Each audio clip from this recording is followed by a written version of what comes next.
Quand je suis arrivé dans le village, au début des années 1990, la charcutière débitait les côtes dans l'échine d'un geste ample et poussait de petits cris rauques lorsque le hachoir fendait l'os. Les mômes de Trentemoule espionnaient depuis la cabine téléphonique pour voir la touffe de poils noirs et drus nichée sous l'aisselle et que l'élan découvrait. Elle a définitivement baissé le rideau, 1 an après l'inauguration de la tour sud, de l'autre côté de la nationale.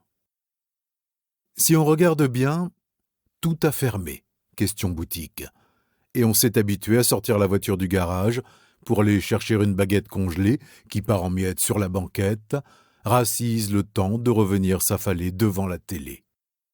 Seuls tiennent le coup les restos alignés face au ponton où s'amarraient les vapeurs Rocchio qui faisaient la navette entre les 2 rives de la Loire avant les ponts.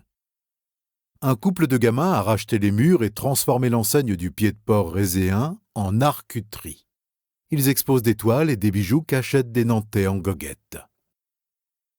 Le soir, après la dernière ronde des vigiles du centre commercial et de leur berger teuton, je m'installe au bord du fleuve pour fumer une clope, un pied sur la rambarde. J'aime bien quand l'eau monte avec le vent chargé de fraîcheur qui vient de l'estuaire, les clapotis caressant le pavage des embarcadères et les lumières mouvantes des chantiers sur le bras de la Madeleine. Il m'arrive même, quelquefois, d'oublier mes 12 heures quotidiennes embusquées derrière le comptoir de Frank House à essayer de fourguer la camelote passée de mode qui pèse sur les cintres. Je pourrais m'échapper entre 2 et 4 et venir faire une pause au bout de la place des Filets pour rêver à toutes les richesses d'Afrique, des Indes et des Amériques qui ont remonté le fleuve et défilé devant les façades de Trentemoule avant de disparaître dans les profondeurs de la ville. Mais dans le commerce, on a toujours peur de louper un client.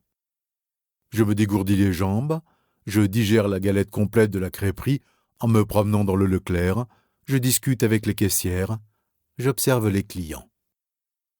Vendredi dernier, je me suis arrêté pas mal de temps devant les nouveaux modèles de télé avec magnétoscope intégré qu'ils sortent en prévision des Jeux Olympiques. Un type d'une 30aine d'années, la tête rentrée dans les épaules, le menton pratiquement posé sur la barre de son caddie, a jailli du rayon primeur et pris le virage des laitages fermiers à toute vitesse, alors que je m'étais accroupi pour lire les caractéristiques d'un caméscope grand angle. Le coin gauche de son chariot a bousculé une pile de yaourt nature en promotion qui ont explosé blanc sur le carrelage. Les écrans et ma veste se sont couverts de neige. J'ai voulu gueuler, pour qu'au moins il s'excuse, mais il avait déjà disparu derrière une tête de gondole. Alexandra, la démonstratrice du rayon hi-fi, est venue à mon secours et m'a débarrassé au Kleenex des éclats de lait caillé. Son sourire a fait refluer la colère, aussi vite qu'elle était montée, et je m'apprêtais à rejoindre mon poste lorsque je tombais à nouveau sur le flingueur de Petit Pot. Il était dans la même position, le nez sur le guidon, et fixait intensément les rangées impeccables de paquets de pâtes alimentaires. Ma main allait s'abattre sur son épaule impolie quand il s'est redressé, a écarté le pan de sa veste pour se saisir d'un minuscule téléphone portable. Ses doigts ont pianoté un numéro à 10 chiffres rythmé par des sons électroniques. Il a attendu une fraction de seconde, s'est éclairci la voix, avant de murmurer un « Allô ?» plein de tendresse. « Allô ? Oui, c'est moi, chérie. Non, je suis dans le magasin et je n'arrive plus à me souvenir de ce que tu m'as dit pour les nouilles. » Non, je crois pas. La réduction immédiate, c'est sur les pots de Panzani, pas sur les Barilla. Ah, on t'a peut-être raconté ça, mais moi je constate que ce n'est pas vrai. Je suis bien placé, tu peux pas dire le contraire. Qu'est-ce que je fais alors ? Tu en es sûr ? Bon, d'accord. C'est toi qui décides.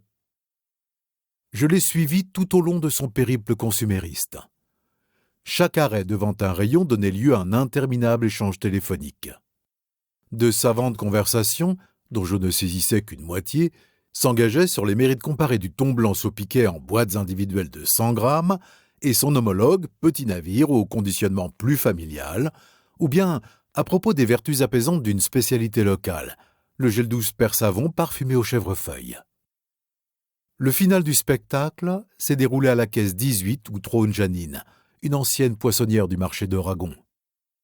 Elle a passé son détecteur sur les codes-barres de la montagne de produits que le type déversait sur le tapis et a enfourné sa carte bleue dans la fente de la machine. Ça s'est mis à clignoter, à piauler, à régurgiter. Janine a tiré vers elle le rectangle de plastique et l'a agité devant les yeux de son client. « Qu'est-ce que vous avez foutu avec votre carte ? Elle est toute poisseuse, ça colle au doigt. Ma bécane ne veut rien savoir. » J'ai cru un instant qu'il allait appeler sa femme pour lui soumettre le problème, mais le portable est resté à sa place, dans la poche intérieure. Il s'est contenté de bafouiller. « J'ai tiré de l'argent hier soir à Nantes, dans un distributeur, et ma carte est ressortie recouverte de chewing-gum. Un petit con qui s'est cru malin. Je l'ai nettoyé, je croyais qu'il n'y en avait plus. » Janine lui a tendu sa carte, les doigts en forme de pincette, puis elle s'est essuyée sur sa blouse. « Il faut frotter avec un glaçon, il n'y a que ça d'efficace contre le chewing-gum. Vous réglez comment ? » ?»« Je n'ai rien d'autre sur moi.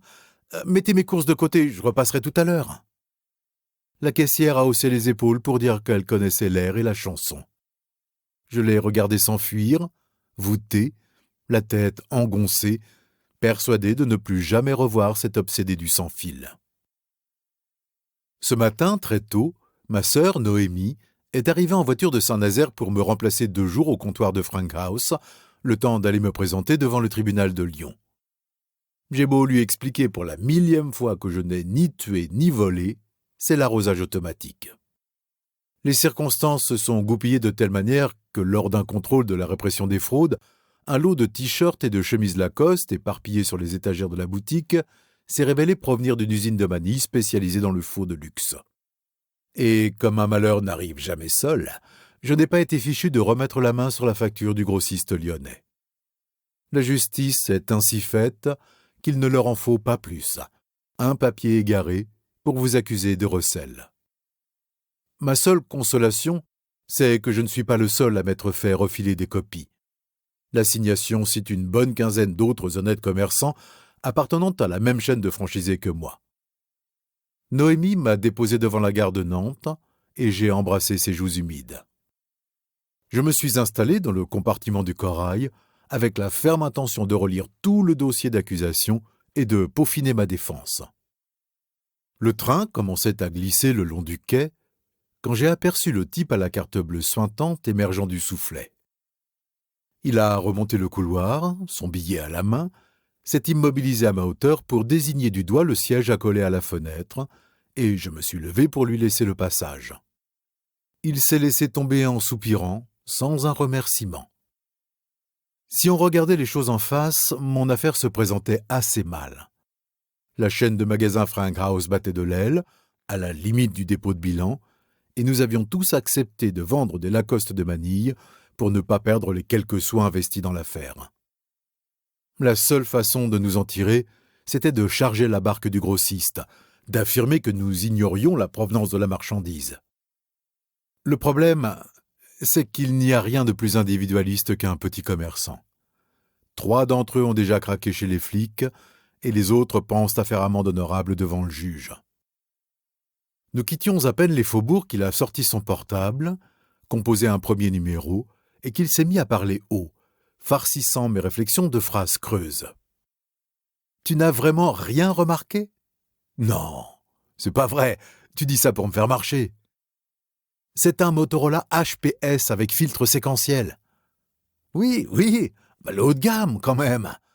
Tu n'as vraiment rien remarqué alors ? » ?»« Ah, je suis cibre. Eh ben, il y a 2 minutes, on est passé dans un tunnel. Et rien de ton côté, t'as entendu ? Rien. C'est ce qu'on m'avait dit à la boutique, qu'on peut téléphoner de l'intérieur d'un blocos sans rupture de faisceau. Bah, t'es con, bien sûr que je n'ai pas de blocos, c'est juste une image. Mais va savoir ce que l'avenir nous réserve. 1 heure plus tard, il continuait à tester toutes les possibilités de son HPS en appelant systématiquement les numéros des personnes recensées dans un petit calepin noir, et j'avais beau fermer les yeux, placer mes mains sur mes oreilles, il m'était impossible de me concentrer sur le lot de faux Lacoste qui obscurcissait mon avenir immédiat. En traversant le Berry, je me suis mis à la recherche d'une place vacante dans un autre compartiment. Tous les wagons étaient bondés et j'ai fini par me réfugier sur un coin de tabouret au bar du Corail. Je commandais un de ces cafés-filtres qui font tout autant la réputation que l'agrément des voyages SNCF et le sirotais en renouant les fils de mes pensées de justiciable quand une vieille femme se mit à crier. Je délaissai ma décoction d'arabica pour m'approcher. Un homme, sans âge, le visage cireux, s'était effondré au milieu du couloir, vraisemblablement victime d'une attaque cardiaque. Il geignait entre deux halètements, les mains jointes sur son cœur, et un filet de sang coulait sur son front entaillé lors de la chute. Sa femme hurlait maintenant, exigeant qu'on stoppe le train, qu'on appelle un médecin. Je repoussai les curieux et me penchai vers le malade pour desserrer sa cravate, ouvrir le col de sa chemise. Je me relevai alors que le contrôleur, alerté, pénétrait dans le bar en compagnie d'un étudiant en médecine qui se livra à un rapide examen. « Il faut absolument s'arrêter à la prochaine gare et le faire transférer dans un service de réanimation. Elle est loin ?» Le cheminot eut un regard sur le paysage. « Une 30aine de kilomètres. On y sera dans moins d'un quart d'heure, mais il n'y a rien. Pas d'hôpital, pas de clinique. Appelez les secours d'urgence, qu'ils envoient un véhicule d'intervention le temps qu'on arrive. » Pour toute réponse, le contrôleur leva les yeux au plafond et haussa les épaules. L'étudiant fit une grimace. « Eh bien quoi ? Allez-y, il n'y a pas une minute à perdre !»« Je ne peux rien faire. On n'est pas dans le TGV. Sur ce train, le téléphone est en circuit fermé. On peut joindre le mécanicien et les autres contrôleurs, c'est tout. » Je me suis approché du futur médecin. « Je crois que je peux arranger le coup. J'en ai pour une minute. Je reviens. » Quand j'arrivai à la hauteur de ma place réservée, le type était toujours accroché à son portable. J'ai essayé de capter son attention. « Pense pas rester trop longtemps à Lyon. Une semaine, 10 jours maximum. Tu sais comment ça se passe pour moi. Il faut absolument que je sois à Tokyo à la fin du mois pour la présentation des nouveaux modèles. On ne se maintient dans le groupe leader qu'en étant toujours sur la brèche. » Il a fini par remarquer mes mouvements de main et a posé la sienne sur l'émetteur de son appareil en me toisant d'un air renfrogné. « Qu'est-ce que vous voulez ?» Je lui ai expliqué en 3 phrases le drame qui se jouait, 3 wagons plus loin, et j'ai tendu les doigts pour me saisir du portable et composer le numéro de la gare que le contrôleur avait noté dans la marge d'un formulaire de surtaxe. Le type a reculé brusquement contre la vitre et a collé ses lèvres au téléphone. « Non, ce n'est rien. Attends, ne raccroche surtout pas. » J'ai insisté. « C'est une question de vie ou de mort. Je préviens juste la gare, il y en a pour 30 secondes. » « Ce n'est pas mon problème. Je ne prête pas mon téléphone. Trouvez-en un autre. » La rage m'a submergé. J'ai posé un genou sur la coudoir séparant nos sièges pour me donner un appui et j'ai agrippé le type par le col. Il s'est cogné au montant de la fenêtre et j'ai profité du choc pour me saisir du portable. J'ai pianoté les 10 chiffres sur le cadran, mais aucun son n'est venu en retour dans l'écouteur. « Qu'est-ce qui se passe ? Comment ça marche ?» Le type ne me regardait pas, recroquevillé dans son coin. Je l'ai repris par le col en lui écrasant le Motorola HPS sur le nez. « Je t'ai posé une question. Comment tu le mets en route, ton truc ?» Son filet de voix s'effrayait un difficile chemin pour parvenir jusqu'à moi. « Il ne marche pas. C'est un faux. » Je me suis laissé tomber sur mon siège, incapable d'assimiler ce qu'il venait de m'avouer. « Comment ça, un faux ? Ça veut dire quoi, un faux ?» Il était plus minable encore que devant la caisse de Janine, avec sa carte enduite de chewing-gum et ses amoncellements de nouilles, ses boîtes de thon blanc, ses packs d'eau minérale. C'est comme un jouet, on fait semblant. Allez savoir pourquoi. Mais à cet instant précis, les Lacoste me sont revenus en pleine gueule.